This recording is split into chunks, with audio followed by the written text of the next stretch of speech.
नमस्कार दोस्तों, आप सभी का बहुत बहुत स्वागत है। दोस्तों, बंगाल में बहुत तेजी से समय बदलता हुआ दिखाई दे रहा है। 23 अप्रैल को पहला चरण यहाँ पर चुनाव होने वाला है। याद रखिए, टेलीविजन में, मीडिया में हर तरफ रेडियो की धूम है। एक दिन में प्रधानमंत्री नरेंद्र मोदी तीन चार चार रैलियां कर रहे हैं। अमित शाह अलग लगे हुए हैं, दिलीप घोष अलग लगे हुए हैं। बीजेपी के सारे नेता अपने अपने इलाकों में रैलियां, रोड शो वगैरह करते हुए दिखाई दे रहे हैं। इसी तरह टीएमसी के लोग भी लगे हुए हैं। लेकिन कांग्रेस में क्या चल रहा है, हर किसी की इच्छा है कि यह जाने की भाई कुछ तो हो रहा होगा वहां कांग्रेस में। साथ ही अब कांग्रेस क्या करते हुए दिखाई दे रही है, मैं आपको दो चिट्ठियां दिखाता हूं। पहली चिट्ठी है अलका लांबा की। इसमें अलका लांबा ने, जो कि राष्ट्रीय महिला कांग्रेस की राष्ट्रीय अध्यक्ष भी है, उन्होंने एक चिट्ठी लिखी है। अलका लांबा की चिट्ठी में लिखा गया कि तमिलनाडु महिला कांग्रेस की प्रदेश अध्यक्ष हसीना सईद को पार्टी से तुरंत निकाला जाता है, क्योंकि वह एंटी पार्टी एक्टिविटीज कर रही है। अब एक राष्ट्रीय महिला कांग्रेस की राष्ट्रीय अध्यक्ष तमिलनाडु प्रदेश महिला कांग्रेस की महिला अध्यक्ष उठाने का अधिकार तो रखती है, लेकिन इसके बाद जो हुआ वह भारतीय इतिहास में बिल्कुल अलग है, नया है। आज तक ऐसा कभी भी नहीं हुआ। जवाब में हसीना सईद ने यहाँ पर मेल लिखा और वह मेल आपके सामने है स्क्रीन पर।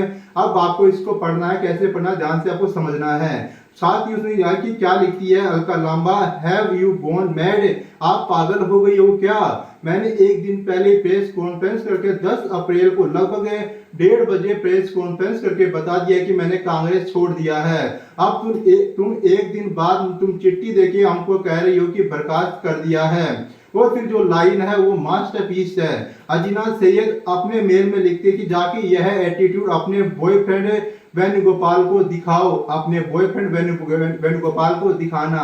यह अलका लांबा के बारे में बोल रही है, तमिलनाडु महिला कांग्रेस की अध्यक्ष। इतना ही नहीं, इस मेल को आगे पढ़ना है। वो क्या बोलती है कि महिला कांग्रेस जो चंदा इकट्ठा करती है उससे तुम्हारी अय्याशियां चल रही है। आज तक राष्ट्रीय महिला कांग्रेस का अकाउंट का ऑडिट करवा लो। अलका लांबा, तुम तो जेल में होगी। कांग्रेस में यह चलता हुआ दिखाई दे रहा है। दोनों कांग्रेस के नेता है, दोनों का मेल एक की चिट्ठी सार्वजनिक है, तो कांग्रेस में कहीं ना कहीं हमेशा कुछ इंटरेस्टिंग करती ही रहती है, कुछ तूफानी यहाँ पर करती ही रहती है। खैर, कांग्रेस की बात आपको छोड़ ही देनी है। साथ ही आपको बताते हैं बंगाल के बारे में। बंगाल में यहाँ पर 2 चरणों में चुनाव होने वाले हैं। खास करके पहला चरण 23 अप्रैल को होने वाला है, जहाँ पर 152 सीटों पर यहाँ पर चुनाव होने वाला है। उसके बाद दूसरा चरण यहाँ पर 29 अप्रैल को होने वाला। 29 अप्रैल को 142 सीटों पर चुनाव होने वाले। इसके साथ तमिलनाडु के अंदर भी यहाँ पर चुनाव होने वाला है। तमिलनाडु के अंदर यहाँ पर 234 सीटों पर चुनाव होने वाला है, जहाँ पर 23 अप्रैल को चुनाव होने वाला है। साथ ही यहाँ पर 3 राज्यों में ऑलरेडी चुनाव हो चुके हैं। 9 अप्रैल को चुनाव हो चुके हैं।